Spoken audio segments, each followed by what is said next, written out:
bringing you another review. This one is for Dawn of the Planet of the Apes. Stars Gary Oldman, Andy Serkis back as Caesar, the dude from Zero Dark 30, who's a good actor, Kerry Russell, and many, many more. And this story takes place apparently 10 years after the first ape attack, and what were they calling it? Some kind of disease is basically taking out much of humanity. Yeah, it was like a flu, something flu. Yeah, like this simian flu or something like that. Yeah, I think so. It's pretty close. Yeah. If not. And the apes have definitely evolved.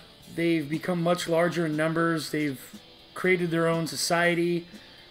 And they think that they're pretty much done with humans, but they encounter them once more. The humans are after something that is in the apes' territory, and the conflict begins there.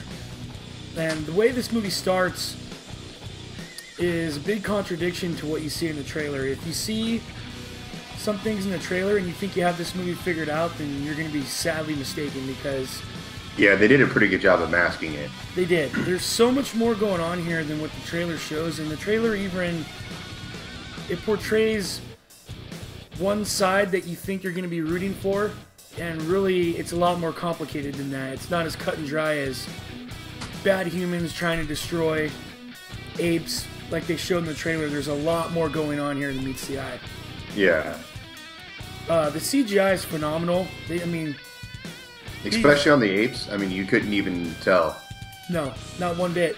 And I mean, Andy Serkis deserves consideration for serious awards for his performance as Caesar. I mean, these apes are actual people, acting out these roles with motion capture on, and Yeah. man, he is just fantastic to watch throughout the whole movie. Yeah, he does a damn good job.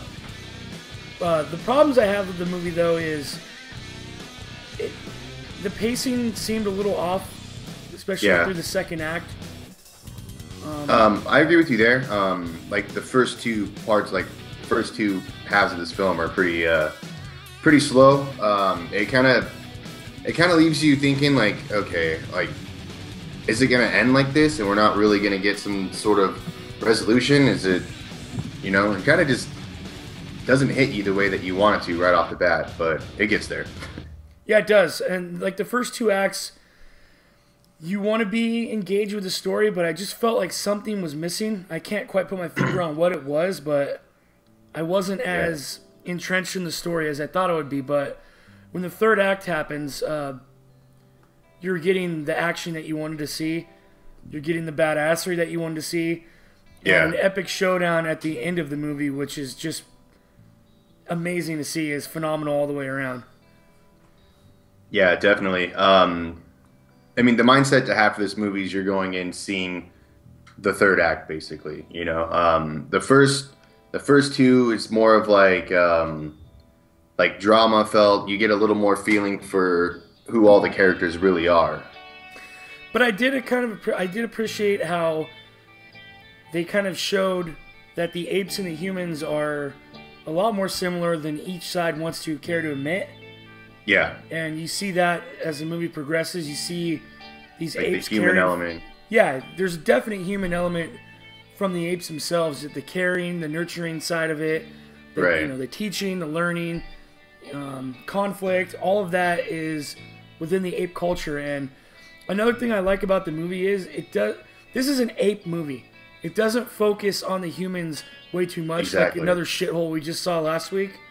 Right. I mean, this movie is about the apes, and the humans are really just a backdrop to the apes' story. Right. Yeah, definitely. They definitely set up for another film as well. Right, which is ultimately leading to what you see in the original Planet of the Apes. Right. And how they get there, should be interesting to see. So, why don't you start it off? What are you giving this? Well, the only issue that I had with this movie at all, really, was the pacing in the first half. It's not that it was bad. It's just that it was a little too dry for the first two acts. The plot was really good in it though. Like the interaction between the apes themselves and like you really get a good look at their civilization. Like that was really cool. So it's not like they like it was boring in a in a bad way, I guess to say. I mean, it was very interesting, but it just kind of took a little too long to get where it needed to go. Other than that, graphics were awesome. The story was awesome. The conclusion was awesome. I mean, fuck. I mean, it was a damn near perfect movie. So, that being said, I'm gonna have to give it 8.5.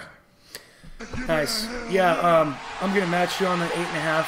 If it wasn't for the first two acts, which I agree with. You know, although this was moving the story along, was progressing things, I did feel it was a bit dry. I couldn't really latch on like I wanted to for some reason. Yeah. You know, but the third act is absolutely phenomenal, and the story's a good story, and the performances by the people that are doing the mocap for the apes are bar none. I mean, Andy Serkis really needs to be commended for the work, not only as Caesar, but I mean as Gollum. Oh and, you know, other characters that he's portraying. You know, we hear he's in episode 7. He's also in Avengers: Age of Ultron. So, you know, he's got a lot of big movies up. The unsung hero. Absolutely.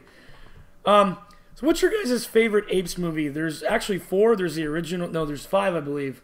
2 like old school ones. The one with Marky Mark, and then the first one. You know, does this one match up to the first Planet of the Apes that's recently come out, or do you think this is the best one?